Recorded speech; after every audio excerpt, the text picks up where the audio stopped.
what's up guys, late night cast Mac here because I couldn't get this out of my head. So three potential DH options, realistic DH options for the Braves 2022 and beyond. I know the Marcell Ozuna situation muddies everything with his legal, with the contract, and the amount of money still owed.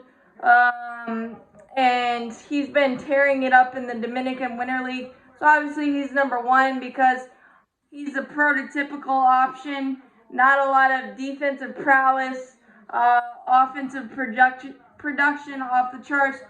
Big time home run hitter, 30 plus in 2020, and you can't discount the offensive production. It's just the headache that could possibly be coming with the selfie thing, and we know how that's gone over in the Dominican League. He has been tearing the cover off the ball, so there's automatic offensive production with Marcell Ozuna, and it could be an issue trading his contract, but Alex Anthopoulos has worked his magic before, aka Matt Kemp, Adrian Gonzalez, that turned in the Charlie Culberson trade, got us out of one of not great contracts. So we'll see how that plays out, and that'll be a big factor in what we have to do after the lockout. Obviously, Freddie Freeman, but what are we going to do with Marcell Ozuna? Is he a part of our plans for now and the future? We'll have to see, but he is the number one realistic option because he's on the roster and his offensive production is easily seen. I just don't know how the clubhouse and things of that nature will react because it's a serious situation. But on the field, his production can't be questioned. Everything else, a little bit up in the air. But that's number one option. Number two option would be World Series hero, hip hip Jorge. And I actually really like this because Ronald Acuna Jr. is coming off the ACL injury and is not projected to come back until May. Despite his insanely amazing looking workout videos, he could surprise us all and end up being in the opening day lineup. But Jorge Soler, we saw what he did in the World Series and what he did coming over to the Braves, just absolutely tore the cover off the baseball, and the top five biggest homer in Braves history, and just the chemistry and the love that Jorge Soler brought to the team and the production. Plus, it gives you an extra little cushion for if Ozuna doesn't come back on time. You can plug him in right field and feel pretty solid. Yes, he's not the defensive wizard or anything like that, but he doesn't necessarily hurt you on the defensive end. So you kind of got a two-headed monster in the outfield already with Adam Duvall back, and then if you get Jorge Soler back in the fold, and then Ronald Acuna Jr., then you got a pretty good threesome outfield. But if you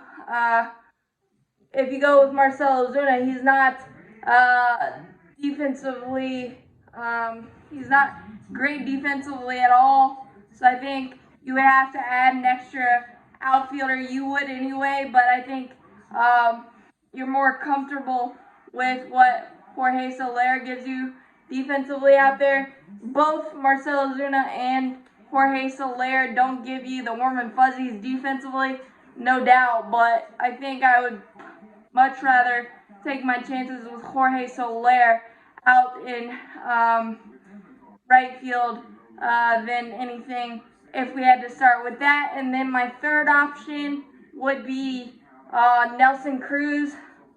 I think this would be a perfect fit if we find a way to move Marcell Ozuna. And I don't know, that's going to take some wheeling and dealing and some magic. But Nelson Cruz would be a perfect fit. One, He's averaged 41.6 homers in his last 5 seasons. His nickname is the Boomstick for a reason. He can roll out of bed and hit 30 homers, probably with his eyes closed, so who wouldn't want that? A great clubhouse guy, great veteran. That makes me want to salivate. Again, you would probably have to get some extra outfield depth there because Nelson Cruz hasn't played defensively in about a couple of years. So if you wanted to give Ronald Acuna Jr. a day off or Marcell Ozuna a day off, if he's still around, you would have to kind of make things work in the outfield per se with like a Pache or something of that nature. But Nelson Cruz is a definite big time option because I think, yes, even at 41, he's only going to be likely on a 1-year contract. And there's no bad 1-year deals. 2, Alex Anthopoulos, that's what he loves. 1-year veteran deals.